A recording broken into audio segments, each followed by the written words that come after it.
Hi.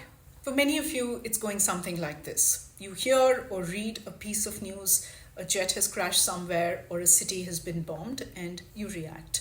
It's natural. There is fear, there's a rush of adrenaline. You share the piece of news. Shortly after, the journalist, who you may have heard on television or on social media say this, has moved on to something else. They may have possibly deleted their tweet without actually telling you.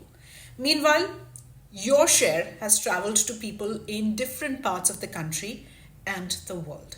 The next minute, a fact checker puts in an information that called that previous information false. Now, while reporters on the ground have a sense of the situation, their view is also confined. The first set of information is often incomplete or changes. There is also this extra layer, this entire ecosystem of defense sources or source-based news coming in. Now, some can be considered relatively lower in hierarchy, but some have a larger, more outsized impact on the conflict itself or the potential of creating fear or creating psychosis.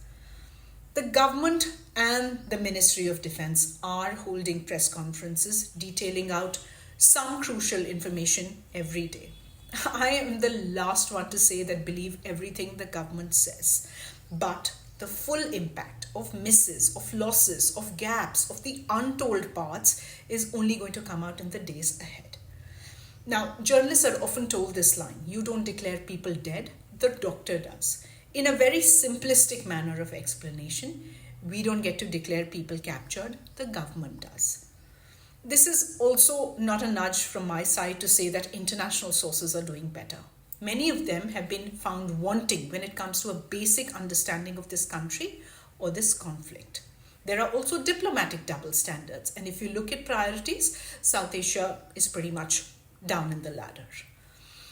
Fake news or disinformation isn't just somebody being overzealous or excited or being a keyboard warrior. It is also part of information warfare in any modern day conflict, and one that both sides deploy. What am I saying here? I'm urging three things. One, choose your 1, 2, 3 sources that you trust. See the briefings yourself if you want. But also in times like this, get comfortable knowing a little less.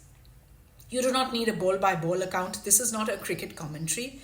Get comfortable with not sharing the information if you intrinsically feel that this is a little off. Avoid the hyperbole. I'm not being prescriptive here because I shudder to think what it is like to be a viewer today with this kind of a news ecosystem. Journalists with decades of experience of conflict, of covering the region, of covering defense forces, of covering diplomacy, have a craft, they have an expertise, and they have a template of processing this news, explaining it, sense-making it, and bringing it to your attention. I believe Newsworthy is one of them. We are certainly not perfect and severely constrained.